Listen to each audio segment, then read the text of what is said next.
ერთ-ერთი ძირითადი პრობლემა, რაც ჩვენ გაგვაჩნია, ეს არის დაძველებული მანქანათექნიკა. მოძველებულია, გადაგასული აქვს უკვე, ამორტიზირებული მანქანელია, ხშირად ფუჭდება. გრაფიკს ვერ ვიცავთ, დაწესებულ გრაფიკში ვერ ვეტევით მანქანების გაუმართავების გამო და საწვავის უქონლობის გამო. ძირითადი პრობლემა ჩვენი ეს არის ფინანსური საკითხი.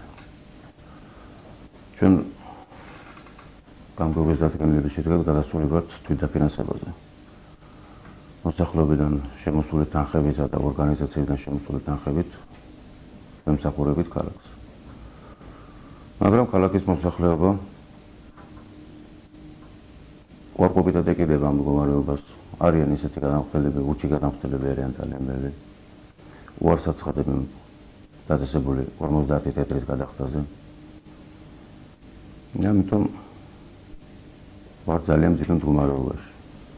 ვთხოვდი მოსახლეობას, რომ გამოიჩინონ გულისხმობით, მოეკიდონ ამ გადასახადს, გადაიხადონ დაწესებული 50 თეთრი არ არის ძალიან დიდი გადასახადი ოჯახზე, ეს არის ერთ ოჯახზე გადასახადი 50 თეთრი. თუ არ გადაიხდიან, იძულებული გავხდებით მაშინ ტელევიზიით გამოვაცხადოთ უჩი გადამხდელები.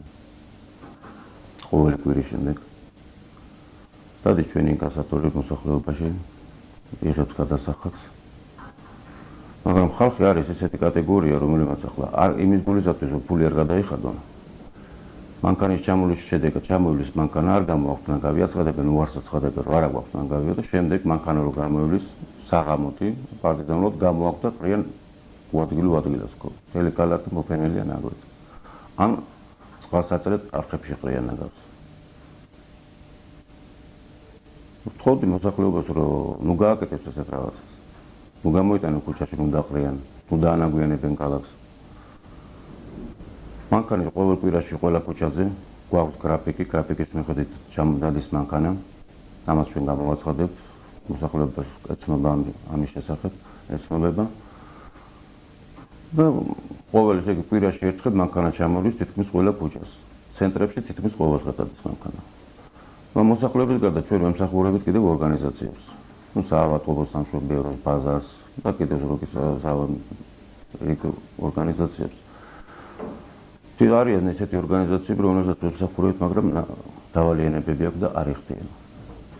ახლა არ გვინდა ჩვენ ახლა გამოვაცხოთ, მაგრამ იძულებული გავხდებით თუ უახლოეს დროში არ დაფარავენ გადასახადს, მაშინ სხვა სანქციებს მიმართავთ. სანაპირო სადგურთან ერთად და ეკოლოგიის სამსახურთან ერთად ჩავატარებთ რეიდებს და დავაჯარიმებთ. რომელიც ამოიღება მოსახლეობიდან ეს თანხები მიდის ძირითადად ბენზინში, მუშა მოსამსახურების ხელფასებში და იგივე ქალაქის მომსახურებით მაგათ.